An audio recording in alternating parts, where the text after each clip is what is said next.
நேர்கள் எல்லோருக்கும் வணக்கம் மற்றும் ஒரு காணொலியாக சந்தித்திருக்கணும். தமிழக அரசியல்ல என்ன நடக்கிறது என்றது மிகப்பெரிய கேள்விகளாக இருக்கிறது.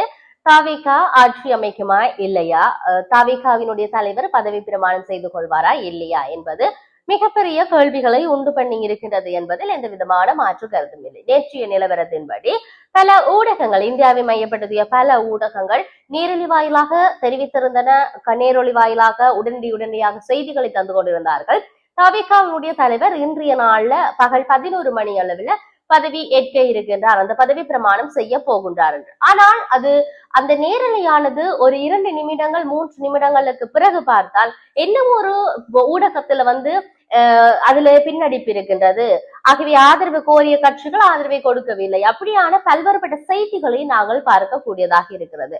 ஆனால் இன்றைய நிலவரத்தின்படி தவிகவிற்கு 118 இடங்கள் இருந்தால் அவர்கள் ஆட்சி அமைக்கலாம், 18க்கு மேலே இருந்தால் ஆட்சி அமைக்கலாம் என்ற ஒரு நிலைப்பாடு இருக்க, தற்பொழுது தவிகவிடம் 120 எம்எல்ஏக்கள் இருக்கின்றார்கள். ஆகவே அவர்களுக்கு ஆட்சி அமைப்பதற்கான முழு பெரும்பான்மையும் கிடைத்திருக்கின்றது. ஆகவே நாங்கள் பார்க்க வேண்டிய தேவை இருக்கின்றது. தற்பொழுது தவிக கட்சியினுடைய தலைவர் விஜய்க்கு எப்ப அவர்கள் இந்த பதவி பிரமாணத்தை அல்லது பதவி ஏற்பினை நடாத்தி வைக்க போகின்றார்கள், அவர் பதவி ஏற்பதில் இருக்கக்கூடிய அரசாங்கத்துக்கும் அவருக்குமான என்ன நிலைப்பாடு இருக்கிறது, ஏன் இவ்வளவு இழுத்தடிப்பு, ஏன் இவ்வளவு தாமதம், என்ன நடக்கின்றது என்பது மக்கள் மத்தியிலும் சரி, அரசியல் ஆய்வாளர்களிடமும் சரி, அரசியல் பிரதிநிதிகளுக்கும் கூட ஒரு குழப்பமாக இருக்கிறது. வெவ்வேறு கட்சிகளாக எதிர்த்து போட்டியிட்டவர்களாக இருந்தாலும் தற்பொழுது தவிகவுக்கு ஆதரவாக பேசுகின்ற நிலைப்பாடு காணப்படுகிறது.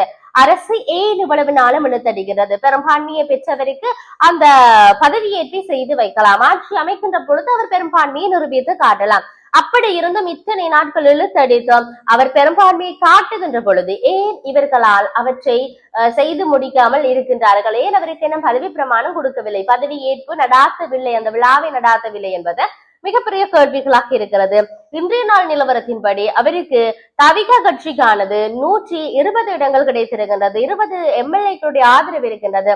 நாம் பொறுத்திருந்து பார்ப்போம், இந்த அரசு எப்ப அவருக்கான அந்த பதவி ஏற்பினை நடாத்தி வைக்க போகிறது, இந்த ஆட்சி அமைப்பதற்கான வழியை எப்ப விட போகின்றது என்பதை மற்றொரு பதிவினூடாக சந்திப்போம். வணக்கம்.